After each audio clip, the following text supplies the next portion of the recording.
தமிழக சத்திரிய மக்களுக்கு உள் ஒதுக்கீடு வழங்க எந்த தடையும் கிடையாது, வழங்கலாம்.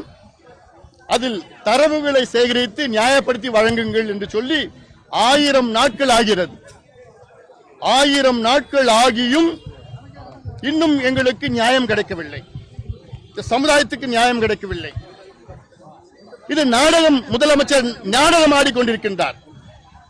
நான் முதலமைச்சர் அவர்களை 3 முறை நேரிலே சந்தித்தேன். மருத்துவர் ஐயா அவர்கள் 3 முறை சந்தித்தார். 10 முறை கடிதம் எழுதியிருக்கின்றார்.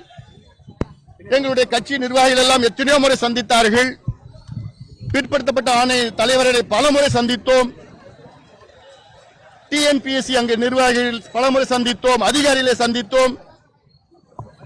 உச்சநீதிமன்றம் தீர்ப்பை நடைமுறைப்படுத்துங்கள் என்று பல முறை சொல்லியும் இவர்கள் வேண்டுமென்று இந்த மக்கள் முன்னேறக்கூடாது, படிப்பறிவு இருக்கக்கூடாது, குடிச்சிட்டு இருக்கணும், அடிமையா இருக்கணும், ஓட்டு மட்டும் போடணும், அந்த எண்ணத்துல தான் முதலமைச்சர் ஸ்டாலின் அவர்கள் கணக்கு போட்டுட்டு இருக்கிறார்.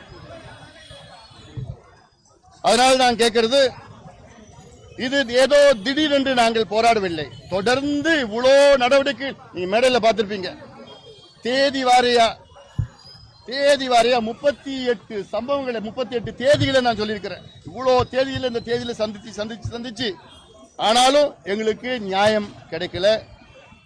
அதனால எங்களுக்கு வேற வழி இல்லை. அடுத்தடுத்து போராட்டங்கள், கடுமையான போராட்டங்களை நாங்கள் நடத்துறோம். இதுல ஒரு சில விஷ கிருமிகள் அவங்க ஏதோ தேர்தல் வருது போராட்டம் பண்றாங்கலாம் சொல்லிட்டு இருக்கிறாங்க. அதுக்கும் தேர்தலுக்கும் அதுக்கும் சம்பந்தமே கிடையாது.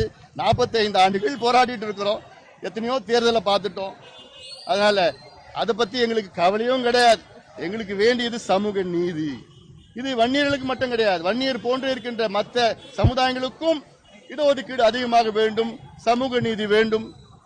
இது இல்லாம இன்னொன்று அடுத்தது ஜாதிவாரி கணக்கெடுப்பு நடத்துங்கள். யார் உங்களுக்கு தடையா இருக்கிறா?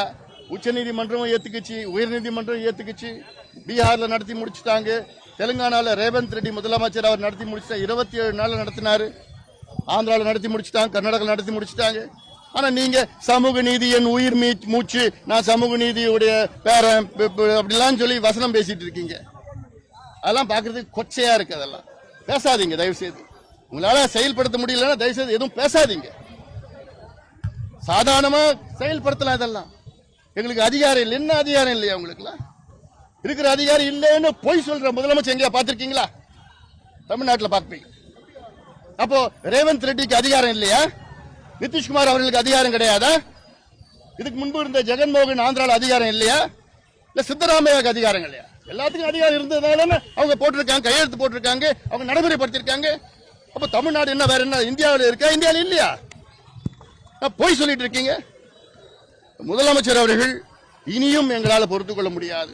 இது ஜாதி பிரச்சனை கிடையாது, இது சமூக நீதி பிரச்சனை. மீண்டும் மீண்டும் சொல்கின்றேன், வன்னியர் போன்ற மிக மிக பின்தங்கிய உள்ள எத்தனையோ சமுதாயங்கள், முத்திரையர் இருக்காங்க, மீனவர்கள் இருக்காங்க, எவ்வளவு பேர் நரிக்குறவர்கள், மலைக்குறவர்கள் எவ்வளவு இருக்காங்க.